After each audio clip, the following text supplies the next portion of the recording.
ಸುಷ್ಮಾ ಅದೇ ಅಂದರು, ಯಾರೋ ಒಬ್ರು ತಿನ್ನಲ್ಲ ಅಂತ. ನಾನು ಭವ್ಯ ಅಂತಾನೆ ಅಂದೆ.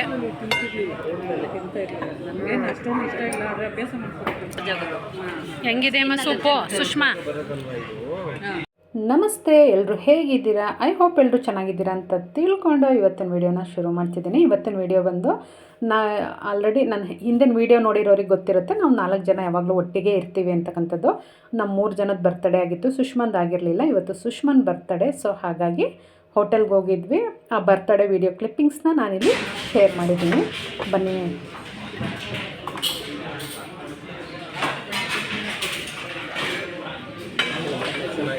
ಹ್ಯಾಮಿ ಆಗಿದೆಯಲ್ವಾ, ಮಕ್ಳಿಗೆ ತುಂಬ ಇಷ್ಟ ಆಗುತ್ತೆ ಅಂದೆ. ಎಲ್ಲರೂ ಒಂದೊಂದು ಪಾರ್ಸೆಲ್ ತೊಗೊಂಡೋಗಿ ನಿಮ್ಮ ಮಕ್ಕಳು ಸ್ಕೂಲಿಂದ ಬಂದು ಕೊಡ್ಕೊತಾರೆ.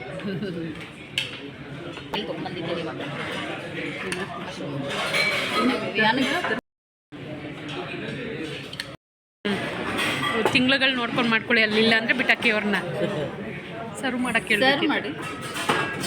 ಸೌತೆಕಾಯಿ ತೊಗೊಂಬರ್ಲಿಕ್ಕೆ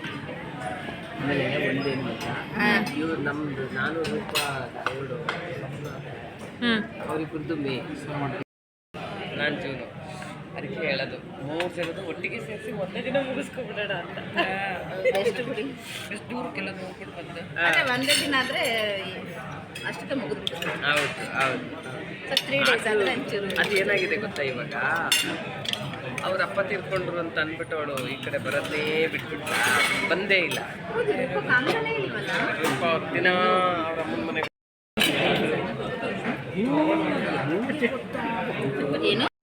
ನಾರ್ಮಲಾಗಿ ಯಾವಾಗಲೂ ಆರ್ಡ್ರ್ ಮಾಡೋ ಥರ ಒಂದು ಸೂಪ್ ಇರುತ್ತೆ, ಸ್ಟಾರ್ಟರ್ ಇರುತ್ತೆ, ಹಾಗೆಯೇ ರೋಟಿ, ಗ್ರೇವಿ, ಒಂದು ರೈಸ್ ಐಟಮ್ಮು, ಕೊನೆಗೆ ಒಂದು ಸೋಡಾ ಮತ್ತು ಐಸ್ ಕ್ರೀಮಲ್ಲಿ ಬಿಸಿ ನೀರು. ಸೇಮ್ ಆ್ಯಸ್ ಯೂಶುವಲ್ ಇವತ್ತು ಕೂಡ ಹಾಗೆ ಆಗಿದ್ದು. ಏನಿದೆ ಹೇಳಿ ಸುಷ್ಮಾ, ಹೇಳ್ತೀನಿ ನಾನು. Ice cream, fruit salad with ice ಕ್ರೀಮಲ್ಲಿ ಏನಿದೆ ಹೇಳಿ.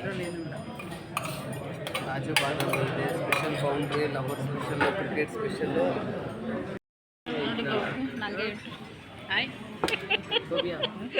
ಆ್ಯಕ್ಚುಲಾಗಿ ಅವ್ರ ಬರ್ತಡೇ ಜೂನ್ 1st ವೀಕಲ್ಲೇ ಇದ್ದಿದ್ದು. ಅವ್ರಿಗೆ ಕೆಲಸಗಳಿದ್ದಿದ್ದರಿಂದ ಅದು ಪೋಸ್ಟ್ಪೋನ್ ಆಗಿ ಒಂದು ವಾರ ಆ ಥರ ಮುಂದೆ ಹೋಯ್ತು ಅಷ್ಟೇ ಹೋಟೆಲ್ಗೆ ಹೋಗೋದು. ಸಾಮಾನ್ಯವಾಗಿ ಯಾರು ಬರ್ತಡೇ ಆದ್ರೂ ಹೋಟೆಲ್ಗೆ ಹೋಗೋದಂತೂ ಮಿಸ್ ಮಾಡಲ್ಲ, ಹಾಗಾಗಿ ಹೋಗಿದ್ವಿ. ಹೋಟೆಲ್ಗೆ ಹೊರಡೋದಕ್ಕಿಂತ ಮುಂಚೆನೇ ಹೇಳಿದ್ದೆ, ಹೋಟೆಲ್ ಮುಗಿಸ್ಕೊಂಡು ಎಲ್ಲರೂ ನಮ್ಮ ಮನೆಗೆ ಬರೋಣ. ಯಾಕೆ ಅಂತ ಅಂದರೆ ಹಲಸಿನ ಹಣ್ಣು ತಂದಿದ್ವಿ, ಹಣ್ಣಾಗಿತ್ತು. ಸೊ ಯಾವಾಗಲೂ ಪ್ರತಿ ವರ್ಷ ಹಲಸಿನ ಹಣ್ಣು ತಂದಾಗ ಸುಷ್ಮಾನೇ ಬಂದು ಕಟ್ ಮಾಡೋದು. ಅವ್ರದ್ದು ಒಂದು ಕತ್ತಿ ಮಣೆ ನೋಡ್ತಿರ್ಬೋದು. ನಾವು ತರಕಾರಿ ಎಷ್ಟು ಸುಲಭವಾಗಿ ಕಟ್ ಮಾಡ್ತೀವೋ ಅದಕ್ಕಿಂತ ಸುಲಭವಾಗಿ ಹಲಸಿನ ಹಣ್ಣು ಕಟ್ ಮಾಡ್ತಾರೆ, ನೋಡ್ತಿರ್ಬೋದಲ್ಲ ನೀವು. ಹಾಗಾಗಿ ನಾವು ಚಾಕುವಿಂದ ಕಟ್ ಮಾಡೋ ಒಂದು ಸರ್ಕಸ್ ಮಾಡೋದೇ ಇಲ್ಲ. ಹಲಸಿನ ಹಣ್ಣು ತಂದ್ವಿ ಅಂದರೆ ಅವ್ರು ಕತ್ತಿ ಮಣೆ ತಂದಿಲ್ಲಿ ಇಟ್ಟಿರ್ತಾರೆ, ಬಂದು ಅವರೇ ಕಟ್ ಮಾಡಿಕೊಡ್ತಾರೆ, ನಾವು ಬಿಡಿಸ್ಕೊಳ್ಳೋದಷ್ಟೇ. ಹಾಗಾಗಿ ಹೋಟೆಲಲ್ಲಿ ಊಟ ಎಲ್ಲ ಮುಗಿಸ್ಕೊಂಡು ಎಲ್ಲರೂ ಬಂದ್ವಿ ಇಲ್ಲಿಗೆ. ನೋಡ್ತಿರ್ಬೋದು ನೀವು, ತರಕಾರಿ ಕಟ್ ಮಾಡಿದಷ್ಟೇ ಕಟ್ ಮಾಡ್ತಾರೆ ಸುಷ್ಮಾ. ಹೌದಲ್ಲ, ನಾವು ಅದನ್ನ ಏನಾದ್ರು ಚಾಕು ತೋರಿಸಿ ಕಟ್ ಮಾಡೋದಾದ್ರೆ ಸಾಲ, ಒಂದು ಅರ್ಧ ದಿನ ಎಲ್ಲ ಹಲಸಿನ ಆಯ್ತದೆ. ಏನು ಬಗ್ಗೆ ಎಣ್ಣೆ ಹಚ್ಕೊಂಡ್ರ ನೀವೆಲ್ಲ ಹಚ್ಕೊಳ್ಳಿ. ನಾನು ಬಿಚ್ಚಲ್ಲ, ನಾನು ತಿನ್ನಲ್ಲ.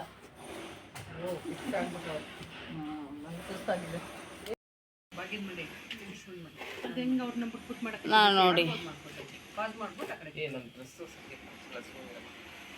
ಅಂಟು ಮಾಡ್ಕೊಂಡ್ರಲ್ಲ ಸುಷ್ಮಾ. ಸುಷ್ಮಾ ಹೊಟ್ಟೆ ಹತ್ರ ಅಂಟು ಸ್ವೀಟು. ಹೌದಾ? ಮಗಕ್ಕಾಗೋದಿಲ್ಲ ಕೊಡುವ, ಅದೆಲ್ಲ ಬಿಡಿಸ್ತಿತ್ತು. ಇವರು ನಮ್ಮ ಹಲಸಿನ ಹಣ್ಣು ಹೆಚ್ಚು ಕಟ್ ಮಾಡೋ ಎಕ್ಸ್ಪರ್ಟು, ಇವರು ತಿನ್ನೋ ಎಕ್ಸ್ಪರ್ಟು. ಇವರು ರೀ ವಿಡಿಯೋ ಮಾಡೋ ಎಕ್ಸ್ಪರ್ಟು, ಬ್ಲಾಗ್ ಮಾಡೋ ಎಕ್ಸ್ಪರ್ಟು. ತಾನೇ ಪರವಾಗಿಲ್ಲ, ಒಂದು ತಿಂದ್ಬಿಟ್ಟು ಹೇಳಿ. ಈಗಿಲ್ಲ, ಆಮೇಲೆ ತಿಂತೀನಿ. ಅಯ್ಯ ತಗೊಳ್ಳಿ, ನಂಗೆ ಮಾಡ್ಬೇಡಿ ನೋಡಿ. ಬಂದ್ಬಿಟ್ಟಿದ್ದೀರ ನೀವು ಎಲ್ಲೊಂದೇನು ಕವರ್ ಆಗಲ್ಲ ಅನ್ನೋ ಥರ ಇಲ್ಲ. ಭಾಗ್ಯದ ಮಾಡಕ್ಕೆ ಹೋದ್ರೆ ನೀವು ಬಂದೇ ಬರ್ತೀರಾ. ಸಾಕು ಬಿಡಿ, ಕೊನೆ ಮುಕ್ಕು ಇದ್ಮೇಲೆ ಮಾಡೋಣ. ಅದು ಮೆಮೊರಿ ಫುಲ್ ಆಗ್ಬಿಡುತ್ತೆ ಬೇಗನೆ. ನಿನ್ನೆ ಮಾಡಿದ್ರೆ ಕಾಯೇ ಇರ್ತಿತ್ತು ಬಗ್ಗೆ. ಹೌದು, ಇವತ್ತು ಕರೆಕ್ಟಾಗಿದೆ ಅಲ್ಲ ಒಬ್ಬೊಬ್ಬ.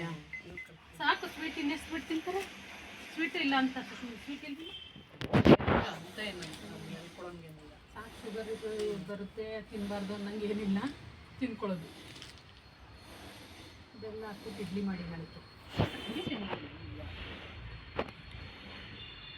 ಸುಷ್ಮಾ ಹತ್ರ ನಿನ್ನೆನ ಟ್ರೈ ಮಾಡಿದ್ದಾರೆ ಹಲಸಿನ ಇಡ್ಲಿನ. ಅವ್ರಿಗೆ ಎಷ್ಟು ಬೇಕಾಗುತ್ತೆ? ನಾನೇ ತಿಂದೆ ರಾತ್ರಿ. ಮತ್ತೇನು ಮಾಡೋಕ್ಕಾಗುತ್ತೆ?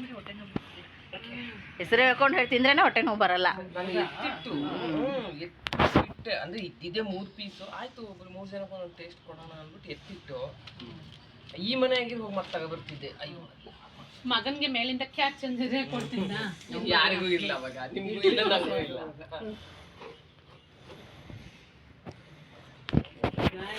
ಏನು ಮಾಡಲ್ಲ ಹೇಳಿ ನಾಳೆ.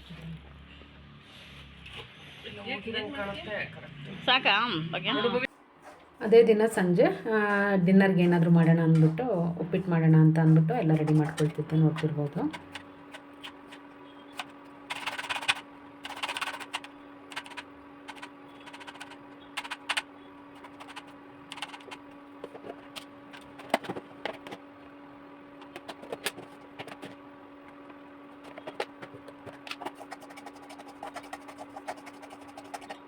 ಫಂಕ್ಷನ್ಗೆ ಹೋಗಿ ಬರಲಿ ಅಥವಾ ಯಾವುದೇ ಬರ್ತಡೇ ಅದು ಇದು ಎಲ್ಲಿಗೆ ಹೋಟೆಲ್ಗೆ ಹೋಗಿ ಬಂದರೂ ಸಂಜೆ ಬಂದು ಮತ್ತೆ ಅಡುಗೆ ಮಾಡೋದು ಅಂದರೆ ಒಂದೊಂದು ಸಲ ಭಾಳ ಬೇಜಾರಾಗುತ್ತೆ. ಯಾಕೆ ಅಂತಂದರೆ ಸ್ಟ್ರೈನ್ ಆಗುತ್ತೆ. ಆಮೇಲೆ ನಮ್ಗೆ ಹೆವಿಯಾಗಿರುತ್ತಲ್ಲ ಊಟ, ಬರೀ ಮನೆಯವರಿಗಷ್ಟೇ ಮಾಡಲಿಕ್ಕಿದ್ದಾಗಂತೂ ಯಾರಪ್ಪ ಮಾಡ್ತಾರೆ ಅನ್ನೋ ಥರ ಅನಿಸ್ತಿರುತ್ತೆ. ಕೆಲವೊಂದು ಸಲ ಆ ಥರ ಇದ್ದಾಗೆಲ್ಲ ಊರಿಗೆಲ್ಲ ಹೋಗಿ ಫಂಕ್ಷನ್ ಮುಗಿಸ್ಕೊಂಬರ್ಬೇಕು ಅಂದರೆ ದೋಸೆ ಹಿಟ್ಟು ರೆಡಿ ಮಾಡಿ ಇಟ್ಟು ಹೋಗಿರ್ತೀನಿ. ದೋಸೆ ಹಾಕ್ಕೊಳ್ಳೋದು ಈಸಿ, ಒಂದು ಚಟ್ನಿ ಮಾಡಿ. ಇದು ಬಂದು ಉಪ್ಪಿಟ್ಟು ಮಾಡ್ತೀನಿ ಅಂದ್ರೂ ಅದೊಂದು ಸ್ವಲ್ಪ ಹಿಂಸೆನೇ, ಟ್ರಾವೆಲ್ ಮಾಡ್ಕೊಂಬಂದಿರ್ತೀವಲ್ಲ. ಹಾಗಾಗಿ ಇಲ್ಲಿ ಅಂತ ಅಂದರೆ ಇಲ್ಲೇ ಮನೆ ಹತ್ತಿರದಲ್ಲೇ ಹೋಗಿದ್ದಲ್ವ, ಅಂಥ ಏನು ಸ್ಟ್ರೈನ್ ಆಗಿರಲಿಲ್ಲ. ಸೊ ಹಾಗಾಗಿ ಸಿಂಪಲ್ಲಾಗಿ ಉಪ್ಪಿಟ್ಟು ಮಾಡ್ಕೊಳ್ಳೋಣ ಅಂತ ಅಂದ್ಬಿಟ್ಟು ಮಾಡ್ತಿದ್ದೆ. ಉಪ್ಪಿಟ್ಟು ಅಂತ ಅಂದರೆ ಒಂದು 5 ನಿಮಿಷದಲ್ಲೇ ಆಗೋಗುತ್ತೆ ನನಗೆ. ಯಾಕೆಂದರೆ ಒಂದು ಬಾಣಲಿಲಿ ಇಟ್ಕೊಂಡು ರವೆ ಹುರಿಲಿಕ್ಕೆ ಇಟ್ಕೊತೀನಿ, ಈ ಕಡೆ ಕುಕ್ಕರಲ್ಲಿ ಒಗ್ಗರಣೆ ಎಲ್ಲ ಹಾಕ್ಕೊಂಡು ಅಂತ ಅಂದರೆ ಆಗೋಗುತ್ತೆ. ನಾನು ನೀರನ್ನು ಕೂಡ ಕಾಯಿಸ್ಬಿಟ್ಟೆ ಹಾಕ್ಕೊಳ್ಳೋದು. ಎಲೆಕ್ಟ್ರಿಕ್ ಸ್ಟವಲ್ಲಿ ನೀರನ್ನು ಕೂಡ ಕಾಯ್ಲಿಕ್ಕಿಟ್ಟು ಇಲ್ಲಿ ಒಗ್ಗರಣೆ ಹಾಕ್ಕೊಂಡು ಅದಕ್ಕೆ ನೀರು ಮಿಕ್ಸ್ ಮಾಡ್ಕೊಂಡ್ವಿ ಅಂದರೆ ಎಷ್ಟೊತ್ತು, 5 ನಿಮಿಷನೇ ಸಾಕು. ಅಂದರೆ ತರಕಾರಿ ಹೆಚ್ಚಿಟ್ಕೊಂಡಿರಬೇಕು. ತರಕಾರಿ ಹೆಚ್ಚಿಟ್ಕೊಂಡಿಲ್ಲ ಅಂದರೆ ಸ್ವಲ್ಪ ಟೈಮ್ ತೊಗೊಳುತ್ತೆ. ತರಕಾರಿ ಎಲ್ಲ ಹೆಚ್ಚಿಟ್ಕೊಂಡ್ವಿ ಅಂದರೆ ವಿತಿನ್ 5 ಮಿನಿಟ್ಸಲ್ಲಿ ರವೆ ಹುರಿತಾ ಈ ಕಡೆ ಒಗ್ಗರಣೆನೂ ಹಾಕ್ಕೊಂಡ್ವಿ ಅಂತ ಅಂದರೆ ಉಪ್ಪಿಟ್ಟು ರೆಡಿನೇ ಆಗೋಗುತ್ತೆ. ಅಷ್ಟರಲ್ಲಿ ಮಗನಿಗೆ ಜಾಮೂನ್ ತಂದಿದ್ದೆ ನೋಡಿ. ರಿಷಿ ಬಾಯಲ್ಲಿ ಏನೋ ಸರ್ಪ್ರೈಸ್ ಇದೆ, ಬಾ ನಿಮಗೆ. ಸೀದೆ ಕ್ಯಾಮ್ರಾ ಮಾಡಿ 2 ವರ್ಷ ಆಯಿತು ತಿಂದೆ. ಸಾಕಾ? ಬಾಕ್ಸಿಗೆ ಕೊಡ್ತೀನಿ ನಾನು.